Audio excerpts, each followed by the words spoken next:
Welcome back, guys, to another episode of the Outdoor Builders Podcast. This week, we have Bruno, myself, Daniel, your host, and we have a very special guest this week from Belgard. We have Joe Raboine, the director of Belgard Residential. Let's go. How you doing, Joe? Good. How are you? Cold. Yes. It's been rainy the past couple weeks, so. But other than that, can't complain. Yeah. Yeah, that's not good landscape weather, is it? No, it's not. It's not. It's an honor and privilege to have you over here with us today, Joe. We really want to thank you for taking the time to sit down and just have this cool conversation about what we love the most, right? Hardscape and landscape lifestyle. So, the goal here today is essentially, for our listeners, for our customers as well, is to learn a little bit more about Belgard. What, the history of Belgard, Joe, if you don't mind taking us back a little bit into the time machine a bit. Yeah, no problem at all. And thank you both for having me on. It's an honor as well to participate. So, Belgard is a brand. People may have heard the name Oldcastle. Oldcastle APG is actually a division of a larger company called CRH, which is based out of Dublin, Ireland. Belgard has been around in the States and in Canada since 1995. Oldcastle APG is actually made up of a collection of many different brands with a heavy focus on outdoor living. So you may have heard of companies like Barrett Outdoor Living, which we recently acquired. Pebble Tech is fairly well known among pool contractors for sure, and Moisture Shield decking. So we've got a lot of products and companies under this kind of umbrella. Belgard is really our flagship brand within the outdoor living space. So that's the one most people are aware of. And really, we provide, as pavers, wall products, all kinds of outdoor living accessory products as well. So that's kind of in a nutshell who we are. I know it gets a little bit confusing, but yeah. I mean, the deeper you go, right, you kind of see that as Oldcastle grew, Belgard was one of the companies, and then you have multiple companies coming alongside throughout the years. So when you go towards that direction, I kind of want to know, why just keep growing the network? How important is that for you guys? It's super important. As we, kind of the thought behind this is, as outdoor living has just absolutely exploded, especially the last few years. And for consumers, it's not always, and dealers and distributors, it's not always easy to execute some of these large projects, right? There's a lot of moving parts and pieces. And for us, the idea is how can we help really simplify that process and ultimately make it easier for that consumer to get, that end project, which is what they really want. I mean, the products themselves are important, but to them, that space is really what drives them, right? They want that space and they want what that space can do for their lifestyle. And, there's a lot of pieces to put that together. And so for us, with these acquisitions, our thought is by kind of streamlining that process and really starting to collaborate more, thinking about how these products work together, how contractors and dealers purchase them, how they install them, really just trying to simplify this process for everybody and really open up more opportunity as well. That's good. That's good. That's great. Yeah. So Belgard started in 1995, approximately, 30 years ago? My math is right? Yeah, 29. Close, right? I imagine back then, there probably weren't as many companies as competitors, correct? Now, what would you say would be the biggest differentiator between using Belgard products and any other company that's out there? Yeah. That's a great question. Let me think about that for a second. So yes, there were not as many companies back in the 90s when this really started to take off. And there are definitely more today, and it's definitely become much more elaborate. As I mentioned just a few minutes ago, I mean, these spaces continue to grow in complexity, and there's all kinds of features, and there's many, many different facets of contractors even needed, right? You need electricians and plumbers and masons and all the above, carpenters. And so for us, our view, yes, we are primarily a hardscape manufacturer, but we really like to consider ourselves as an outdoor living supplier and manufacturer, and thinking much more holistically than maybe some of our competitors do, who are just focused on pavers and walls. Again, if I was, it's funny. I was a contractor, started back in the early '90s, and did that for about 17 years. And when you talked about an outdoor living space back in 1995, I mean that was probably a 200 square foot Holland stone patio if you're lucky. And to see, Yeah. to see where it's evolved today, you know, that evolution has really changed our business model and thinking more broadly about what does it actually mean to be an outdoor living manufacturer. And that's really, kind of why we started to expand out into some of these other branches and services. And it's starting to affect Belgard now. And Belgard is still set up primarily as we were prior, right? It's heavy focus on hardscape, but we're just starting to explore how we start to connect the pieces and pull in some of these other products through design, through distribution, through training, all and all the above. Yes. Yeah, that's really good. So if you look at back in history, so early 1900s, believe it or not, people used to do barbecue on their front yards. Like there was not such a thing as doing a barbecue on the backyard. Everyone was like out on the streets, like grilling right next to the curb.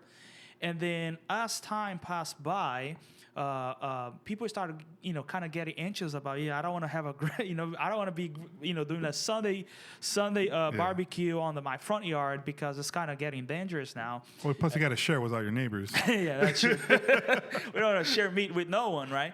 So, and then they basically push the backyard. Back in the days was just like where today is our garages. To be honest with you, right? Where you put everything in the back. And as Joe was saying, is the hardscape. The way I see it, and I might be wrong. Correct me if I'm wrong. The way I see it, it's kind of like a computer system, right? If you don't keep updating, you're gonna get stuck in the past, right? So as Joe is saying, like we go after products, I go after things that's innovating out there. It's kind of like when you gotta do your update on your phone. A new version comes up, you gotta update it. You gotta keep updating. Otherwise, you get stuck in the past, and which means it doesn't really function the way it's supposed to be functioning as today's date, right?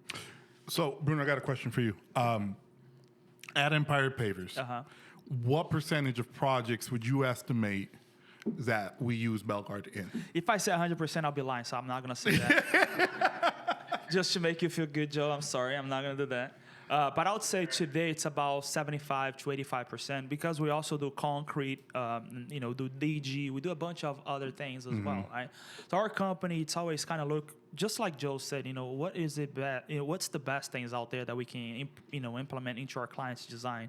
So I feel like Belgard is part of our business. About I would say 80% of all our jobs that we do, we go through them. And what would be, I guess you could say, your favorite feature or your favorite part of using the Belgard product as opposed to other manufacturers? That's a good thing. So you guys, Joe, you guys manufacture all the products. I get to install them. So before I became a lazy boy, I'm not a lazy boy. I do work a lot. But You mean CEO? Sure. I used to be out in the fields with the guys, right? So I used to be laying pavers. So I myself, with these hands right here, I did over 1 million square feet of pavers, right? So it's like throughout the years, you kind of start understanding the quality of the products and why use Belgard. I would say the first company that I ever got introduced to was actually Belgard. And back in the days, not a lot of options. We're talking now 06, 07, in the landscape, hardscape field. And as they grew, one thing that the other competitors, I'm not going to say the name, it starts with the C, they kept with the same products forever. Belgard always brought in new stuff. So, and that's why it stand out to me. So why I use Belgard? Because they always innovated, just like how Joe said. That's why. Yeah. One of my favorite features, if I may, You could. because I don't have experience. I've laid 0 square feet with these hands. But as somebody who, consults and does design work with these products, one of the things that I do appreciate is the consistency in color. Yes. From palette to palette. Yes. One palette on the driveway isn't going to look considerably different than a palette that goes into somebody's side yard or backyard. Yes. And I know the customers appreciate it, which is why, like I said, here at Empire Pavers, we typically use about 75 to 80% Belgard products. Yes, that's right. So, Joe, I have a question for you. How do you guys keep the quality so good the way you guys do? What's the secret, if you could share? That is a great question. Let me just touch on some before I get to that. So I would say what's interesting and sets us apart is we have a large network, right? We're a big company. We have locations in Europe and Canada, all over the U.S. When it comes to design and innovation, we actually have a full-time team in Montreal that all they do is focus on new products. And we have an extensive network of operations people who really share best practices across all companies. And the way that we're set up, we are a large company, but we're set up regionally, and each company is run really like a small business. And for us, innovation and quality are foremost, really above all else, right? Without that, if you don't have that, you really have nowhere really to work from, right? You've got to have quality consistency. And so there's extensive testing that goes on. Each plant has a list of criteria that they have to meet, certain specifications that they meet. And from a design perspective, we know that color is the number one characteristic that a consumer will ultimately decide upon. And if it's not right, number one, if it's not right from the product selection, they won't buy the product. And if it's not consistent, they won't be happy. So we spent a lot of time on quality, innovation, and that consistency. So it's not an easy task. I mean, aggregates are different. Climate conditions are different. So even within certain facilities, it's a constant challenge to keep those things consistent. Wow. Yeah. The teams are well trained on that, and we strive to hit those goals. So you guys basically do have a very close eye to everything you guys are producing. Like, let me just put this out there. I'm just curious. Out of 10 pallets or out of 100 pallets, how many of those pallets that you guys produce does not come the way you guys are expecting to be? Out of every 100 pallets. Let's say Catalina Grana. It varies. I mean, I'm not going to lie. There's times where we get like an aggregate that has something in it that we didn't catch, and so it could be a pallet. I mean, a couple pallets. It just depends. I would say the good thing to remember about us is, we will always stand behind our product, and we're here to support our contractors, our partners for the long haul. I mean, we are not going anywhere. So if there's a problem, we will definitely stand behind it and take care of it. So, but I would say as an average, it's very small. I mean, some products like larger format products are more of a challenge because, like, let's say you have a slab that's 24 by 24. If there's a chip out of a corner, you have to scrap that. So if we ship something out and something cracks, you could have what would appear to be a high junk rate. That's what we call it internally. But could have been a shipping issue, could have been a handling issue. But as we kind of shift towards larger format products, you may have seen this already. We are looking at ways to package those things differently, had layers and other things to make sure that when you guys receive a product or a pallet, it is as perfect as it could possibly be. So that's cool. That's Yeah, great. That's great. So speaking of innovations and stuff like that, 2023, what can we expect from Belgard moving forward? Anything brand new that you want to touch on? I just heard highlight? that they're gonna be printing their book this Friday. I mean, close day is this Friday. So. Yep. See, I got some information from inside. Insider sources Yes. say. Right. So there's a lot of change happening, as you probably saw. I think I believe you guys were at H&A this year, correct? In Louisville. Okay. So maybe we went there. Well, so By the way, you built that booth, right? You're the one that built that whole thing, right? yes, I am there a good chunk of time helping the team build it. I won't take full credit, but That was really nice. I love the Empire pavers that you selected to be in that showroom. Thank you. It means a lot to me. So our goal, as you may be aware, we're working toward what we internally call modularity, where there's this consistency with sizing based on 3-inch increments. A lot of the new products, I would say all of the new products that are coming out, like Empire, Basalt, some of the things that you saw at H&A are based on that platform. There are a lot of people who ask us why we're doing that. And number one for us is we want to get to the point where we're able to launch new textures quickly, new texture and color, because we know that's where the consumers' heads are at. So what you're starting to see from us is, I would say, a more rapid deployment of new products and textures.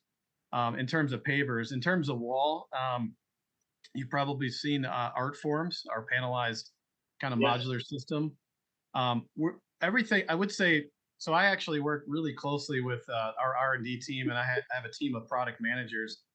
And for us, everything that we do is through the lens of, does this make it easier for our consumer to get this project, and does it make it easier for our contractors to purchase it, to install it?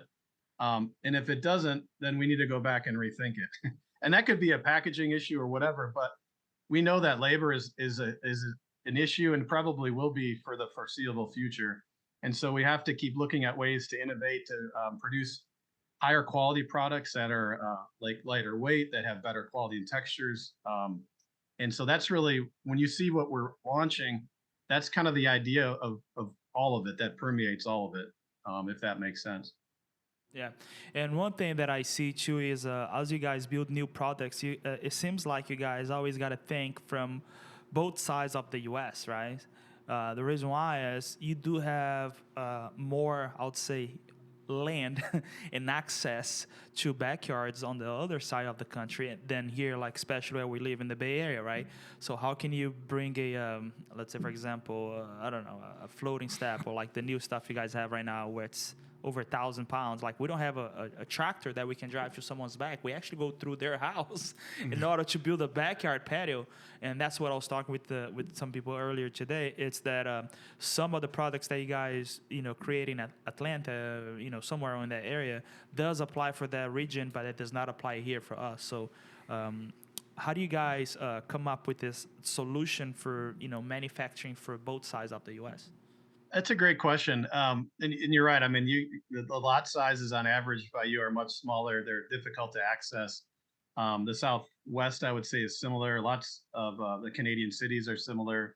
Lots of the historic cities in the East are similar to that too. So Artforms actually is one product that came about because of that. So Artforms is only 3 inches thick. And when you look at small footprint sites, like in, out in California, you don't always have a lot of room to, have a 8 or 10 or 12-inch thick block. So you need to have solutions that are thinner and don't take up as much space, and that can be brought in, let's say on a cart or, a dolly. We are looking at options. And this has come up in other regions as well, where perhaps we could palletize things on smaller pallets, narrower pallets, so that you could come through with like a dingo or some type of smaller walk behind skid steer, for instance. That's really more of a packaging solution. And so we're looking at that on a regional kind of case by case basis. It would add a little bit of cost, obviously, to just add some additional pallets. But for us on the manufacturing side, if you feel that's something that may work well, like in your market, we could definitely look at what we could do to accommodate that. In terms of just general, kind of an overview, we are looking at everything else through the eyes of mechanical installation as well. If you've seen, some of the different types of vaccine systems that are out there, a lot of those are designed to go through 36-inch gates. They're on tracks, and looking. So we're working, I would say, hand in hand with some of those manufacturers when it comes to new product development, to just at least consider, can this product be installed mechanically with whatever tools may be out there, and are there tools that we could help collaborate with to help with some of those installations. I don't know if there will be a silver bullet. I mean, some of these sites are extremely difficult. I've seen some, like you said, you got to come through the kitchen with a wheelbarrow or something, or crane it over the top of the house. But we're working on our end to always look for solutions to help with that. That's good. That's good. That's good. My next question, Joe, is how does Belgard attack different regions in regards to colors or different different styles of pavers? Because I know, like, if you go onto the website, there's different colors for different regions that are available sometimes. How does Belgard decide, hey, the West Coast gets these colors and then the East Coast gets these colors? That's a good question. So up until a few years ago, I would say we didn't really have a prescribed method for selecting color. What we do know now is that color is, as I mentioned earlier, the number one attribute that is the final decision making item, right? So color is extremely important to the homeowner. So we do have a team now that's made up of several individuals. We have some individuals in Europe. We have an individual at our R&D, actually two in Montreal, and then we have some outside consultants that we actually utilize as well to try and figure out what are the up and coming colors. Some of those colors may translate nationally. When you think of more solid tones, more modern, a lot of those do carry over in many, many markets, but there will always be regional variation. And you can see we actually break it out by market and we analyze it. If it's in like the red orange family, if it's in the gray family, if it's in the tan or warm tones. Certain areas like parts of California, terracotta and reds will always be popular just because there's a lot of local natural materials that are similar. In the East, it's the same way. There's certain natural stones that are extremely popular. If you think of like Bucks County, Pennsylvania, where I live here in Atlanta, there's a stone called Crab Orchard, which is a limestone that comes out of Tennessee. That stone is everywhere here. So that color, we actually copied that color and make a paver and a wall product that's the same. That accounts for 70% of our sales in this market. So wow. we know some of those, the local most popular natural stone and clay colors will always be popular in those regions. But I would say there's been a significant shift nationally where about 70% of our colors sales are in the gray family. And 5 years ago, it was about 70% in the warm brown family. And that's how much it's shifted. So we are constantly analyzing color. In regards to new colors, we are also constantly exploring new colors. You'll probably see a lot of change and innovation coming out over the next couple of years with regard to some of that as well. And a lot of those are what we would call tone on tone, where they're very, very subtle, solid colors, almost solid colors, because we see, the trend shifting towards large format, towards clean, towards modern, and that's what people want. So.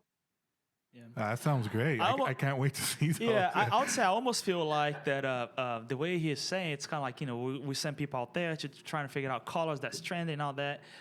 You know how they have the fashion week in New York? And stuff? We should do the hardscape fashion show to show out to people like this is what's going to be trending for the next years. I think that's a good idea. We're going to send the forklift out with a palette of this down palette, the catwalk. Exactly, kind of like that. Yeah, I think that'll work fine.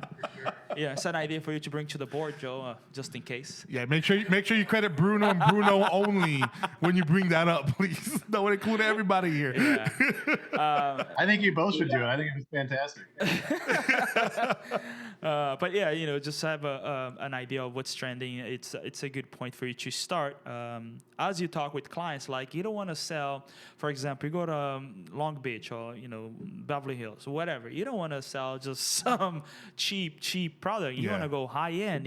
Maybe porcelain pavers. Like maybe you want to go instead of concrete. There's so many options that you can use.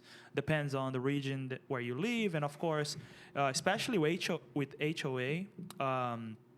Some of them will only allow you to do some type of colors into your patio, into your retaining wall, and things like that. So it goes by city, it goes per HOA and all that too.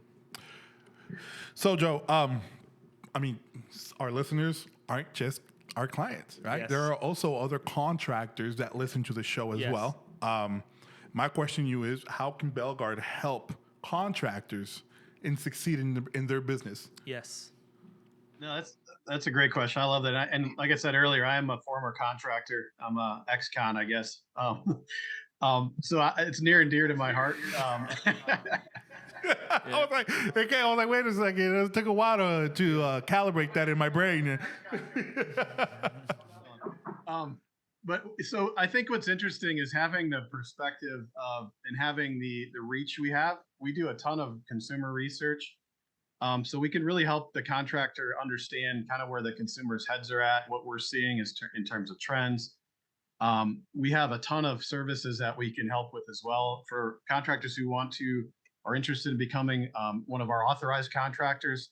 There are several tiers. Each one of those tiers has a list of services that we can offer, from financing assistance, from design. There's all kinds of training programs. We are really here as a resource for our contractors. We know that without you guys, we really have nothing. I mean, we need you guys to succeed. We need you to prosper. And, helping you along with whatever we can in terms of best practices or these services is a key way for us to do that. So all of our sales teams are fully trained and are here to support. I think for us, that's one of our biggest strengths. We have over 150 sales reps in North America, many of whom have backgrounds in construction that can be there to assist through training or whatever method that contractor needs. So lots of ways to assist. And one of the things that I'm super passionate about. That's good. I have Don that helps us over here in the local region. He comes over to our office and he helps us a lot. Don's a really good guy, does have a lot of knowledge, and he helps us all the time when we have questions about the products and things like that. So you guys do have really well-trained people, and they really know what they're talking about when it comes down to you guys' product.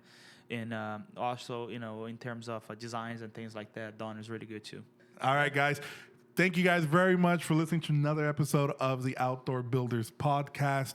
2023 has exciting things going on for both Belgard and us as well. We'll see each other next week. And yeah, let's keep in touch. Thank you very much, Joe. Thank you very much, Bruno, for your time. Thank you, Joe. Thank you, Dee. Appreciate you guys. And we'll see you in the next episode. Awesome. Appreciate it. Thank you.